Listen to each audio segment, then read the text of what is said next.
En Belgique, l'Union professionnelle des médecins qualifiés en homéopathie a décidé en 2014 de lancer un programme de recherche visant à répondre aux questions posées au sujet de la nature du médicament homéopathique et sur le rôle du processus de dynamisation en cours de fabrication. Ces questions sont importantes aussi bien pour le prescripteur que pour le patient. Chacun d'eux a tout intérêt à comprendre ce qu'il utilise pour traiter et se soigner. Pour le pharmacien, il est également important de connaître la meilleure méthode de fabrication de ces médicaments. Aujourd'hui, il existe des techniques de mesure innovantes, validées et performantes, permettant de donner des réponses à cette question. Dès le départ, nous avons décidé de ne pas nous limiter à une seule technique, mais de regarder ce médicament selon des angles différents. Sa matérialité, son impact sur le solvant, sa signature, et l'image électromagnétique induite.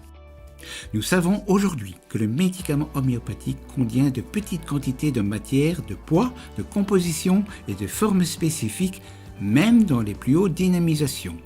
Par l'analyse comparative de simples dilutions, nous avons constaté dans ce cas qu'il n'existe plus de spécificité de forme et de composition. À partir d'une dynamisation en cascade d'un niveau 4 fois 1 centième, les quantités de matière restent stables. L'eau pure dynamisée ne contient aucune matière spécifique. Par la dynamisation, le solvant eau acquiert une organisation nouvelle, stabilisée autour de la matière spécifique. Ainsi, elle devient porteuse d'une information, d'une signature spécifique, comme le confirme le résultat de signaux en résonance magnétique nucléaire. Mais en pratique, la prescription est réalisée et délivrée en pharmacie sous la forme de granules, de globules, de comprimés à sucer, de gouttes hydroalcooliques par exemple. Même si nous avons pu montrer la nature et la spécificité du médicament homéopathique liquide, cette information est-elle transmise aux granules ou autres formes galéniques? Et si elle est transmise, est-elle stable et reconnaissable par l'être vivant? Pour visualiser la présence de ce signal, nous avons eu recours à l'analyse électrophotonique.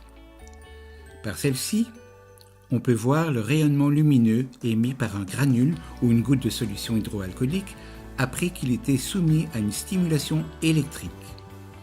Ainsi, on visualise l'information présente dans ce médicament et elle reste spécifique et discriminante, aussi bien au niveau des formes que des intensités.